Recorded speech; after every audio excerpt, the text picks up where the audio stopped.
twongeye turatomboye bana b'Imana kuba Nyagasana duha amaganga kugira ngo tugere neza ku mpuhwe ze. Ku izina ry'Imana Data na Mwana Roho Mutagatifu, amen. Amahoro bana b'Imana, ni muhumure, Imana iradukunda. Ije kutugira neza kuri uyu wa kabiri w'icyumweru cya gatanu cy'igisibo, tariki 19 Werurwe 2024, ubwo duhimbaza umunsi mukuru wa Yozefu mutagatifu, umugabo wa Bikira Mariya. Turi bucyanya ko ukwezi kose kwahariwe kuzirikana kuri Yozefu mutagatifu, ukwezi kwa Yozefu mutagatifu. Isomo ryamenye mu gitabo cya kabiri cya Samweli, umutwe wa 7 umurongo wa 4 kugeza ku wa 5, wa 12 kugeza ku wa 14 n'uwa 16. Ijambo ry'Uhoraho rigera ku muhanuzi Natani muri aya magambo ngo: genda ubwire umugaragu wanjye Dawudi uti, dore uko Uhoraho avuze, igihe iminsi yawe izaba yarangiye, maze ukazaba uri kumwe n'abasokuruza bawe, nzakomeza inkomoko yawe inyuma yawe, nzimika uzagukomokaho ubwawe, kandi nkomeze ubwami bwe. Uwo ni uzubakira inzu izina ryanjye, kandi nzakomeza ingoma y'iteka ryose. Nzamubera umubyeyi nawe mbere umwana. Inzu yawe n'ubwami bwawe bizahora imbere yanjye iteka, n'ingoma yawe izakomera iteka ryose. Iryo ni ijambo ry'Imana. Zaburi 189. Mana udahemuka ku isezerano ryawe, izina ryawe nirisingizwe. Nzaririmba iteka ryose impuhwe z'Uhoraho, kuva mu gisekuruza kujya mu kindi. Umunwa wanjye nzamamarisha ubudahemuka bwawe, kuko wavuze uti, impuhwe zashyizweho ubuziraherezo, ubudahemuka bwanjye bushinze umuzi mu ijuru.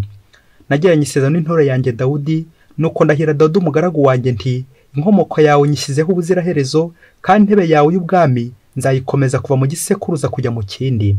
We azanyambaza agira ati, uri data, uri Imana yanjye, uri urutare nkesha agakiza. Nzamukomereza impuhwe zanjye ubuziraherezo, kandi iryo sezerano rizasubirwaho. Mana udahemuka ku isezerano ryawe, izina ryawe nirisingizwe.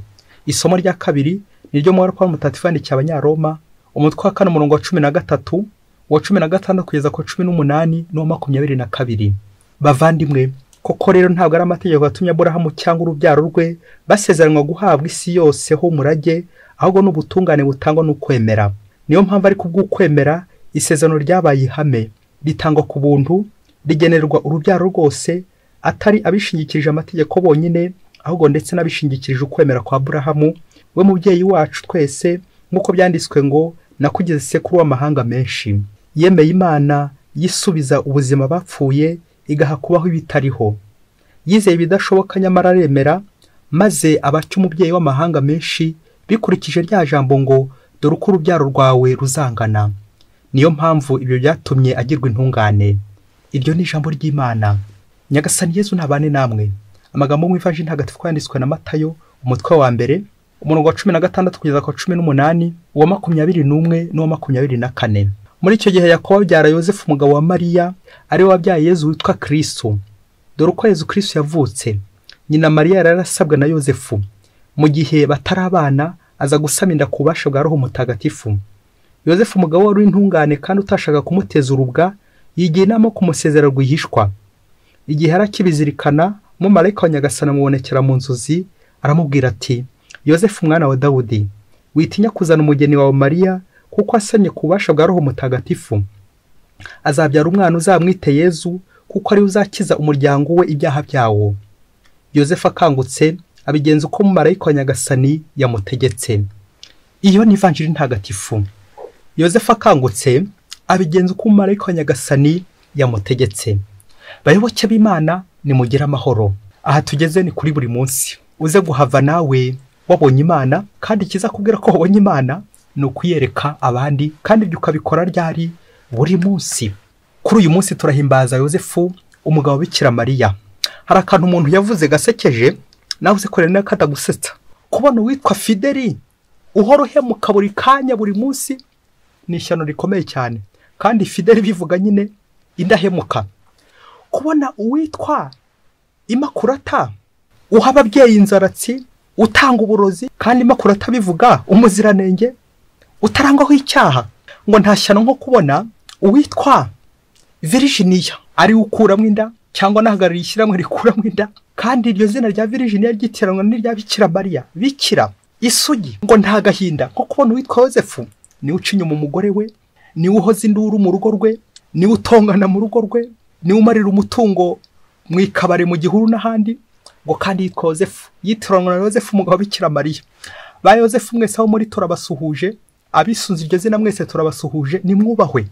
N'abitwa ba Yozefa, abitwa ba Jozefu, n'andi mazina uko agenda ashorerana, twese abagiye bamwisunga nimwubaho muri, kandi mukomeze kuba indahemuka. Hamwe n'amasomo y'uyu munsi duhimbazaho mutagatifu Yozefu umugabo Bikira Mariya, tujye kuzirikana ku mugenzo wa gipfura witwa ubudahemuka. Turaza kuzirikana ibintu bitatu: gukomera ku isezerano, ubutumwa bwa Yozefu, ndetse n'umugenzo wa gipfura witwa kwifata. Reka duhere ku ngingo ya mbere iza kudufasha kuba indahemuka nka Yozefu, yitwa gukomera ku isezerano. Twumvise mu isomo rya mbere uburyo Imana yubahiriza amasezerano yayo, nta yandi ni ugukiza abantu, gucungura abantu. Ubwo itumye kuri Dawudi washaka kubakira Uhoraho inzu, nuko Imana ikamutuma kuri Natani ati genda umubwira ko ari njye uzamwubakira inzu. Iyo nzu Imana yavugaga yari Yezu Kristo uzavuka mu muryango wa Dawudi, akaba ari we koko nzu y'Imana, le vrai temple de Dieu, c'est Jésus-Christ. Uwo nguwo rero niwe twanazirikanye mu ivanjiri y'uyu munsi uko yavutse. Yozefu yari yarasabye Bikira Mariya ngo mu gihe batari abana Bikira baza gusama inda ku bubasha bwa Roho Mutagatifu ngo twabizirikanye. Nuko Yozefu wari intungane kandi utarashaka kumukoza urubwa, Yozefu mu nzu ya Dawudi nanone ari we Imana izanyuzaho iryo sezerano. Yozefu akazinjira cyo mugambi w'Imana wo gucungura abantu. Ngeri iryo sezerano Imana yagiranye n'abantu ikabinyuza kuri Yozefu, ikabinyuza kuri Bikira Mariya, ku Imana izahisi umucunguzi ari we Yezu Kristo. Gukomera ku isezerano, Yezu abakizwa muri Yorodani, dusabe no gukomera ku isezerano abatisimu. Nawe nanjye twisunze Yozefu, twongere turebe uburyo dukomera ku masezerano. Uwo mwashakanye, uwo mubana, ukazirikana ko twese twajyanye amasezerano n'Imana, ya masezerano abatisimu, kwanga icyaha, gukurikira Kristo no kumwamamaza. Ese ugeze he ukomera ku isezerano ryawe? Nta kindi bidusanga ku isomo rya kabiri yabitubwiye, ni ugutungane. Gukomera ku isezerano ni ugutungana, ni ukuba indahemuka nk'uko Yozefu yabigenje agatunganira Imana. Yozefu wari intungane, twabizirikanye no mu ivanjiri. Na Aburahamu, Imana amukomerera isezerano ko izamugira sekuru w'amahanga, ikazamugira umukurambere w'abemera. Aburahamu akomeza kubera Uhoraho intungane, kubera ukwemera. Ubutungane butugeza ku mukiro. Nawe rero niba ushaka gukomera ku isezerano ujyanye n'Imana, nta kindi kizabigufasha usijya gukomeza utunganira Imana, kureba uruhanga rw'Imana. Ibyo bizagufasha gukomera ku isezerano, cyane cyane ibyo ujyanye n'Imana. Buri gitondo ukabwira Imana uti yego Nyagasani, yego Nyagasani, kuko utazahemukira Imana, utazahemukira uwo mwashakanye, utazahemukira uwo mwasezeranye. Gukomera ku isezerano wagiranye n'Imana. Ingingo ya kabiri, ubutumwa bwa Yozefu. Yozefu nk'uko twabizirikanye kandi tubizi, yari afite umugambi wo gushinga urugo we na Bikira Mariya. Ariko tuzirikane uburyo Nyagasani ajya gutambuka muri uyu mugambi agira ngo ahundi umurongo mushya. Yozefu rero ikimuranga cyane gikomeye ni ukumvira Imana, kuko yakiza ko umusore nkanjye nawe b'iki gihe Imana yari kumbwira cyangwa igakubwira ntituyumvire. Kubera iki? Kudashaka gucamo imigambi yacu, kudashaka ko hari undi uvogera imigambi yacu twafashe. Ariko tuzirikana uburyo Yozefu ashobokera Imana, être toujours disponible à Dieu. Ushobokera Imana, tukareka Imana ikanyura mu migambi yacu kugira ngo tumererwe neza. Nta kindi Imana yabwiye Yozefu, imubwira mu nzozi uburyo Imana ivugana n'abantu. Ese wowe ni ubuhe buryo ureka Imana ikaguhereza ubutumwa? Ureka ugashobokera Imana, ureka Imana igakubwira ikagutuma. Imana ishobora gukubwira mu nzozi kimwe na Yozefu, ishobora gukubwiza ijambo ryayo, ishobora gutumaho umumarayika, ishobora gutumaho umuntu, ishobora no gukubwiza ijwi ry'imbamutima. Cyagiye dushengerera tukumva Yezu agatubwira, nk'uko Yozefu koko yakomeje kumvira Imana. Twongere dutekereze ku mugambi mwiza Yozefu yari afite wo gushinga urugo, ariko Imana ikaza kumwereka indi nzira isumbye izindi zose, bityo akareka umucunguzi w'isi yose agatambuka mu rugo rwe. Ibi nanjye bikambwira nawe bigakubwira ibyifuzo mba nifitemo, amarangamutima yanjye, bya bindi byo kwikunda, ko Imana igihe gishobora kugera ikambwira iti iki gitekerezo ni cyiza, ariko reka nkwereke ikindi gisumbijeho kizakiza n'abandi, kuko njye nshobora gushaka umukiro gashaka kwibera, ariko nyagasani yifuza ko yanyuraho kugira ngo akize abandi nk'uko yabigenjeje Yozefu. Yozefu rero ubutumwa bwe ni ukuzarinda Yezu na Bikira Mariya, akabarengera, akabafasha, akabatunga, akarera umwana w'Imana Yezu Kristo waje gucungura isi. Nguko ubutumwa bwa Yozefu, ko Imana imunyuraho mu mugambi wayo wo gukiza abantu, wo gucungura isi. Hari ibintu bikomeye twavuga kuri Yozefu. Yozefu yashoboraga no kwanga ubu butumwa, cyangwa akanga kubana na Bikira Mariya, cyangwa agakoza Bikira Mariya isoni, ariko Yozefu ntiyabikoze. Turebere hamwe ibihe bikomeye Yozefu yagize byashobora gutuma yanga ubu butumwa hawe n'Imana, ubundi agakomeza umugambi we yari afite wo gushinga urugo. Umuhanga niwe wavuze ati hari igihe ushobora kudacumura ku mpamvu ebyiri. Icya mbere ni uko ushobora kuba wabura uburyo bwo gucumura. Hari n'igihe udacumura kubera ko wirinze icyaha, warwanye urugamba. Ese muri ubwo buryo ni ubuhe buryo ujya ukoresha kugira ngo ntucumure? Bishoboke ko nawe ucumura kubera ko wabuze uburyo bwo gucumura, cyangwa bitewe n'uko urwana urugamba. Turazirikana uburyo bwa Yozefu ko akomeje kurwana urugamba, cyane cyane agira ngo ugororoke nyagasani uko bikwiye. Uzi ko bwa mbere Yozefu akimara kumva iriya nkuru, tuvuge ko ari inkuru mbi cyane kuri we, yuko Bikira Mariya yasamye inda kandi itariye. Ako kanya Yozefu yashoboraga guhita yanga ubutumwa. Yozefu yari afite uburyo bw'uko yari gucumura, ariko ntiyacumuye. Yashobora kwanga ubu butumwa ntazane Bikira Mariya. Ikindi gihe Yozefu yashoboraga gukoza Bikira Mariya isoni, akamutaranga, kuko yari abyemerewe, yari afite icyo gihe. Ariko icyo gihe ntabwo yayikoresheje ngo atarange Bikira Mariya amukoze isoni, amushyira ku karubanda. Ikindi gihe Yozefu yashoboraga gucumura, yashoboraga kwanga kuzana Bikira Mariya akamureka, ariko yemeye kwishyiraho, nanjye kuvuga umuzigo, kwirahuramo akarashyushye, aramuzana, yemera kumwakira, yemera kwakira Bikira Mariya kandi abana nawe. Ahandi Yozefu yashoboraga gucumura, Yozefu yashoboraga gucumura igihe abanye na Bikira Mariya. Yashoboraga kumuhohotera n'urugero, kuko yari yaramusabye, yari yaranamukoye. Yashoboraga kumutesha ubusugi, ariko turabizi Bikira Mariya ni isugi.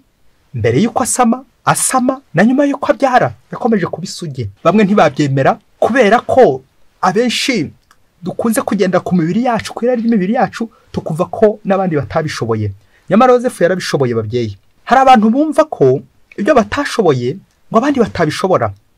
None se mubyeyi, n'ubwa mbere ubonye umuntu wigo mu irari ry'umubiri, akifata umwaka, akifata imyaka 2, akifata imyaka 3, yawe n'ubuzima bwose akaba yakwifata? Kubera iki? N'abayozefu barabishoboye. Nabyo Mutagatifu Agustina yavugaga mu Kilatini ati si ist et istae cur non ego. Abako babishoboye n'abariya bakabishobora, kuki njye ntabishobora? Kuki abatsinda bariya bagatsinda, kuki njye ntatsinda?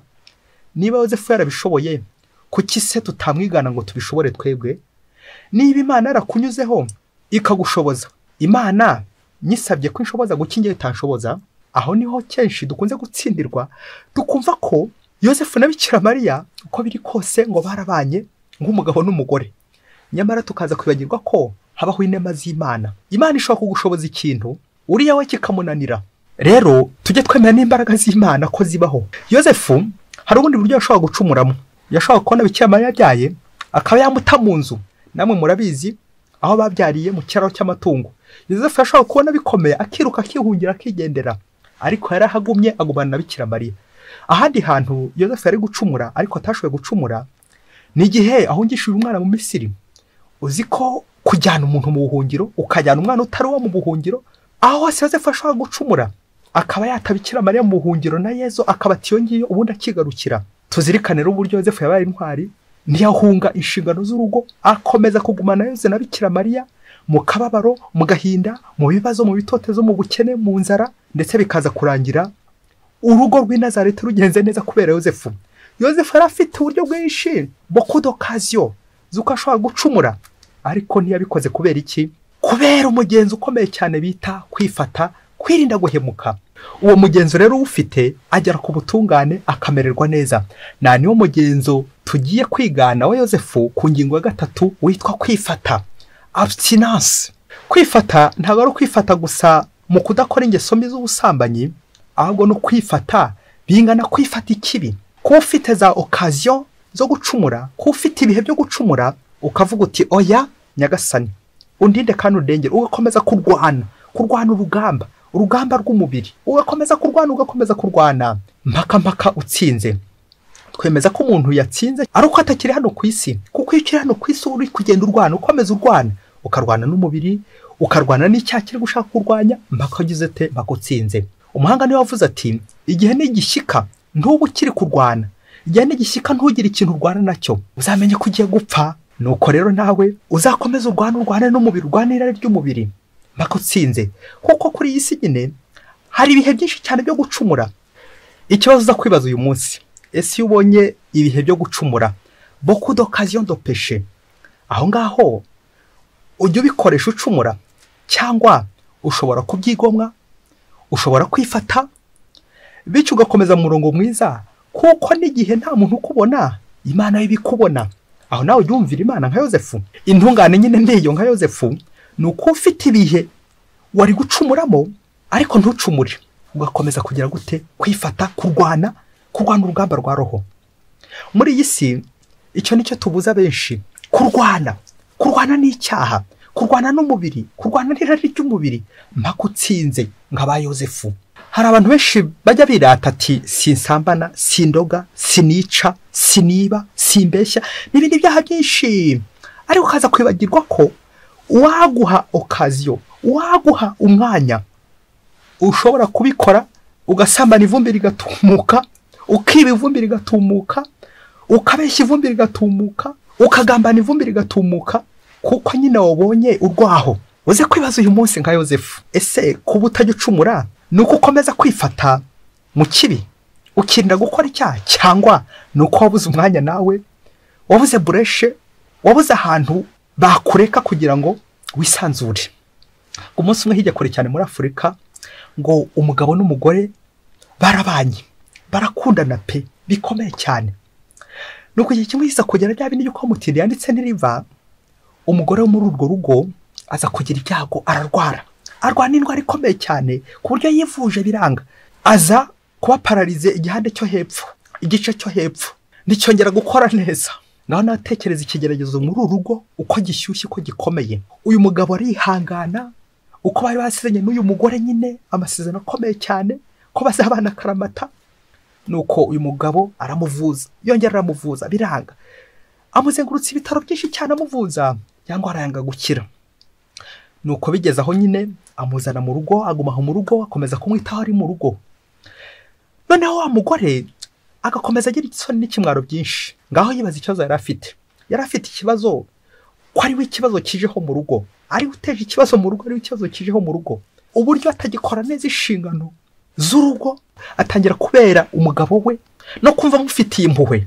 Nuko wa mugore igihe kiza kugera, nyuma y'uko ari kumva hari inshingano atagikora mu rugo, akumva yaha uburenganzira umugabo we kugira ngo azashaka undi uzajya umufasha ku nshingano z'urugo aho umugore ataramubereye. Igihe kiza kugera, wa mugore aza gufata icyemezo cy'uko agiye kujya ahamagara abakobwa beza kugira ngo baze bagumishe umugabo we. Rimwe akabahamagara, umugabo ntabyiteho, ikindi gihe akamagara umugabo ntabyiteho. Wa mugore aza kugera igihe abyerura, aramubwira ati nyaboneka, ubu rero ngiye kuguha pase.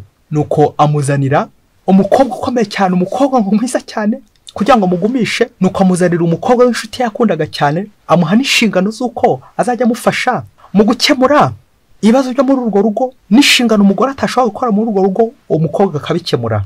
Ubwo aha uburenganzira umugabo we ibibazo atashobora gukemura ko agiye kubimukemurira. Ngaho natekereza uburyo uyu mugabo we agiye kumvira uyu mugore we. Umwaka urashira, imyaka 2 irashira, umukobwa aza kwitahira arigendera kubera ko icyo bari bamuzaniye nta cyabaye. Nuko wa mugore aza guhamagara umugabo we, aramubwira ati ko naguhaye uburenganzira kugira ngo ushake undi muntu wajya unkorera imirimo nge ntajya nkora, inshingano ntajya nkora, none ko wabyanze ukaba undakaje bigeze aha ngaha. Nuko ngo umugabo aramwiherana maze aramubwira ati umva rero, nta wundi mugore nzaryamana nawe kuko twarasezeranye, waba muzima cyangwa urwaye ko nzagukunda kugeza gupfa. Yewe na n'ubu wa mugabo aracyarwaza umugore we, aracyita ku nshingano z'urugo, aracyarwaza umugore we, aracyamwitaho kuko yahize ko atazigera na rimwe amuca inyuma, kabone ubwo yarwara yahura n'ibibazo ko bazabana karamata, ko atazigera na rimwe amuhemukira. Bayoboke b'Imana, Yesu Kristo akuzwe. Ngaho nawe tekereza, uri uyu mugore muri uru rugo wumva yahereza umugabo w'uburenganzira, akumva yadohora umugabo we, akumva yahapasa umugabo we, agaha umugabo uburenganzira bwose bushoboka, nawe urumva ko ari ukurenga nyine inzira. Tekereza uri nk'uri umugore, mbega umugore uri aha. Bagabo, ninde mugabo warwaza umugore iki gihe akamara igihe batararyamana, akamara igihe batarabana nk'uko umugabo abana n'umugore we, igihe nk'iki cy'imyaka myinshi cyane, ntazigenda nk'umuca inyuma, ntazigenda rimwe ajya ku mpande? Ndabizi abagabo birashoboka ko bamwe babikora, abandi ntibabigereho. Ngo kuko ushaka ko ufite umwanya, ufite igihe cyo gucumura, icyaha kikagenda kidegema imbere yawe, ariko ubuhanga bwawe, ubutungane bwawe uzagaragara aho ngaho nyine. Ufite igihe cyo gucumura, tiya beaucoup d'occasion de pécher, ariko ntushobore gucumura. Ariko niba wacumura ugakomeza urwana, ukarwana n'umubiri, ukarwana n'irari ry'umubiri, ukarwana mpaka utsinze kugera gupfa.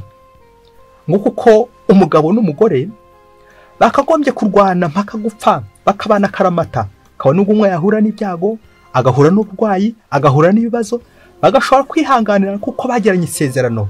Gukomera ku isezerano wagiriye mu bana, gukomera ku isezerano wagiranye n'Imana.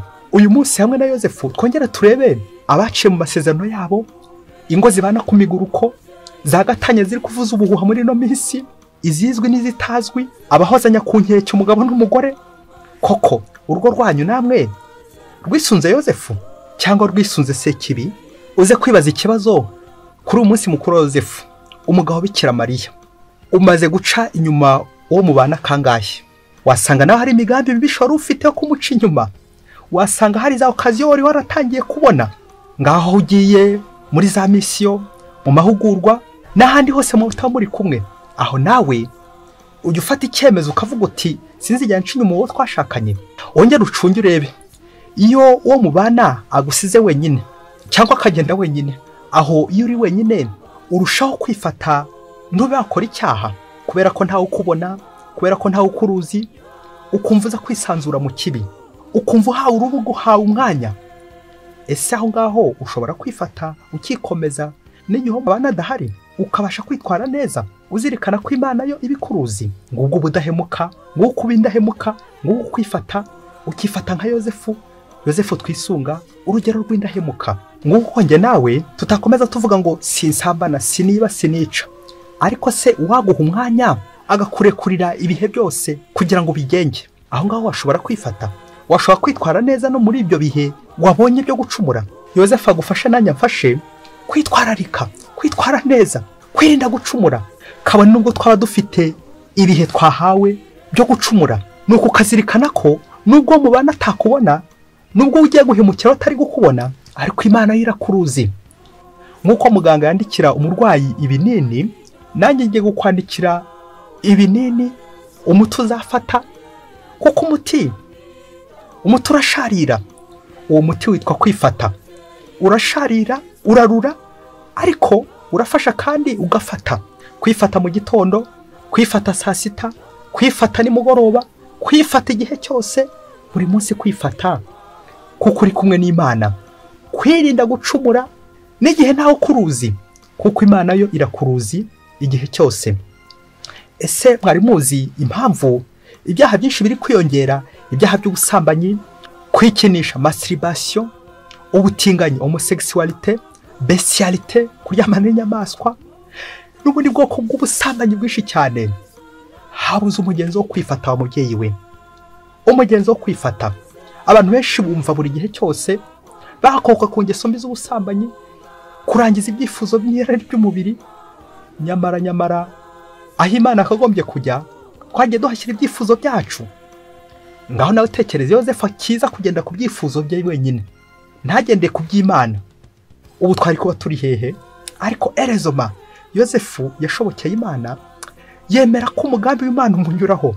Nawe rero ujye wemera ko umugambi w'Imana ushobora kukunyuraho, ukaba wakwigwa mu irari ry'umubiri, ukaba wakwigwa mu ingeso mbi, kugira ngo Imana igukoreshe ugushaka kwayo. Mubyeyi, uzi ko hari abantu bigomwa kurangiza irari ry'umubiri kugira ngo nabo barangize umugambi w'Imana, basoze umugambi w'Imana, basoze ugushaka kw'Imana nk'aba Yozefu. Ukaba wakwifata ukwezi, ukifata umwaka, ukifata imyaka 5, ukifata imyaka 10, n'ubuzima bwose ukifata, kandi byabaho kubera iki?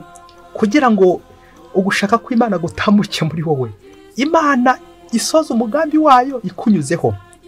Ese nawe wakwemerera Imana igakunyura nk'uko yavuze kuri Yozefu, maze umugambi w'Imana ugakomeza ukagenda neza? Imana ikanyura mu mubiri wawe, Imana ikanyura mu mishinga yawe nk'uko anyuze kwa Yozefu. Ukomere ku budahemuka buri munsi. Yozefu mutagatifu, udusabire buri munsi. Mwese Imana ibahe umugisha. Imana Data na Mwana na Roho Mutagatifu. Amen. Padiri Masumbuko Ladislas wa Diyosezi ya Cyangugu.